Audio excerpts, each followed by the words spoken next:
I agree with that, but I'd also give one extra one as well, which is why not then just have something that says sort your life out? It's like you can't distill down moving through huge transformations and periods of your life into one thing. We know that having a spiritual aspect to what you want for life is super important. So money is at one end, spirituality is at the other. If a person's asking for somebody else, the truth is we don't know. I've said multiple times, two people can be outside cleaning a garden. One is cleaning it for absolute joy and love, and the other one's cleaning it because they're scared of what their neighbours think about their garden. Both of them are observed doing the exact same act. The difference is what's going on inside, and only you can answer that.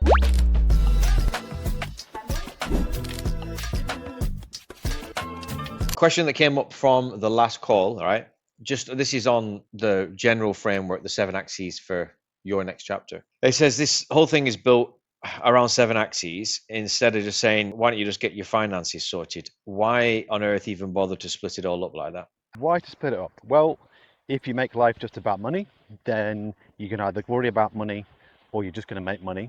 And in our experience, my experience, certainly money is not the answer. There's so much wisdom, quotes, statistics. Anyone who's made money will tell you that's not the answer. It might be give you choices, but if you just make it about money, you're missing out on what life actually means. I agree with that, but I'd also give one extra one as well, which is why not then just have something that says sort your life out? It's like you can't distill down moving through huge transformations and periods of your life into one thing, because life's not that simple, other than sort it. And if sort it's not the best framework, is it? Yeah, we know that having a spiritual aspect to what you want for life is super important. So money is at one end, spirituality is at the other. So one that came through on email, someone listening right now looks completely fine from the outside. This is one of those where they say, I have a friend and he's got a good house, a good job, a good family photos. So why would a person like that need a diagnostic? If a person's asking for somebody else, the truth is we don't know. I've said multiple times, two people can be outside cleaning a garden.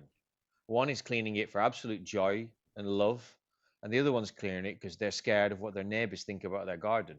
Both of them are observed doing the exact same act. The difference is what's going on inside, and only you can answer that. So what this really says to me is, can a person have a good job, a good house, and good family photos and still be unfulfilled?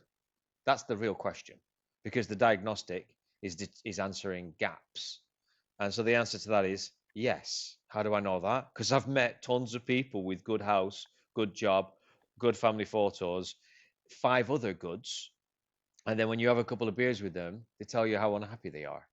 So I think that's presupposing the externalities of material things which look good on the outside means that you must be good on the inside, and we all know that is total bullshit. I'll just, I mean, that's the reality from a personal standpoint. From a statistical standpoint, we know all that we've done a lot of digging on this kind of thing, and we understand that 80-20 rule still applies, and 80% of people, if not more, are dissatisfied with their life, no matter how materially it looks positive. Photos, success, trappings of success, whatever it is, statistically and scientifically it says that people are still searching for more, right?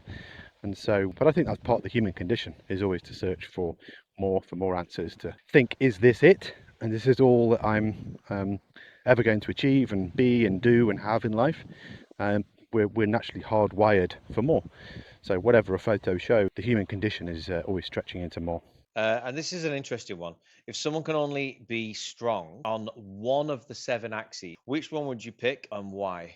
Or why would you pick different ones? I would choose relationships, the relationship portfolio, right? Because it's the foundation for a lot, for so much. If you've got someone, if you build your network, whether they are acquaintances or close friends, you'll always have kind of some sort of support, mentorship. You can define support how you want, whether that would be financial or spiritual or psychological or motivational. But you need people around you more and more, right? So than ever in this digitally connected world, but very unconnected in terms of human relationships and things. So the relationships can be online, they can be offline, but I think if you start with a relationship, then at least you're going to feel better and you can choose what to take from those relationships. But it all starts with people, right? Okay, so then I'm going to answer. I do like that a lot, and I struggle to challenge it. So the second part was, and why would you pick a different one? So I'm going to pick as a second one. I'm going to pick decision velocity, but I'm torn between that and environment. But I think relationship portfolio can semi make up for environment if you had to pick. So I'm going to pick decision velocity because often the worst decision we can make is the one we're not making, and it's the one that I see the most common on the analysis that is the hardest one because we live in a world there's just so much volume of information and choice and variety and opinions and experts and gurus and everything else in between that everyone's in inertia. So the ability to be able to make a decision, to sense make a situation as best you can, to be comfortable enough to make a decision, to be comfortable enough that you might get it wrong, and to be comfortable enough that if that did happen, you're going to fix it. Just choose another decision. But not making a decision, I'm tired of seeing so many people find themselves in worse situations as the years go on, purely because they just haven't made a decision. Good, like it. If you had to pick one more, so a trifecta, so we've got, what have we got there? Decision velocity and relationship portfolio. What is your third leg of the stool? We talked about it earlier today on a coaching call, focus. You can say focus and decisions are very closely linked, but there's a reason we've got them separately is because decision velocity is how quickly you can make a decision and not sort of sit on the fence and allow years and years to go by. As we say, I think it's about 80% of people will wait 5 to 6 years to take action on a decision they already know that they want to make. But the focus singularity is we talk about the one thing book, and just the ability to let options die is something I think is quite important. Optionality is often disguised as a positive thing, but in this world, I don't think it's the case. We did a call the other day, and we were talking about the paradox of choice in the West, which is most abundant by so many different metrics in terms of everything you've got, but the ability to have so many options on the table in your life is not a benefit. It's proven to be so. I think being able to focus on one thing and at the exclusivity of many other things, I think is a superpower. Why? Because it requires your undivided attention to succeed, and life is currently designed to split your attention in so many different directions and so many different ways that everything just becomes mediocre and not strong. These ones are actually more difficult. So I've got a whole host just on some questions on the different axes. I quite like this cross-axis conversation for this podcast. So, but these ones may take more of a thought. Okay, let's sit down. Can some can someone be genuinely strong? Can someone be genuinely strong on six axes and be sunk by just the seventh? Or does that not really happen in practice? That's an easy one, given the options. I don't think you're going to be sunk, but it goes back to the another question we just answered, which was, are you going to be complete, right?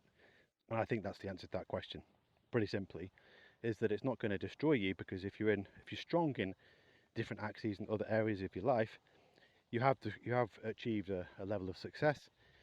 You'll have a level of satisfaction, but there's going to be something else that's missing, that is just kind of like the thing that creates some drag in life. And to be fair, I don't think everyone ever is going to get super high scores on all of them, because as we know, once you reach some sort of cycle of feeling like you've moved to the next level, then the landscape looks very different, and you realize, there is another level to go to, and I know a whole lot more now, so therefore life looks different and I want different things from it.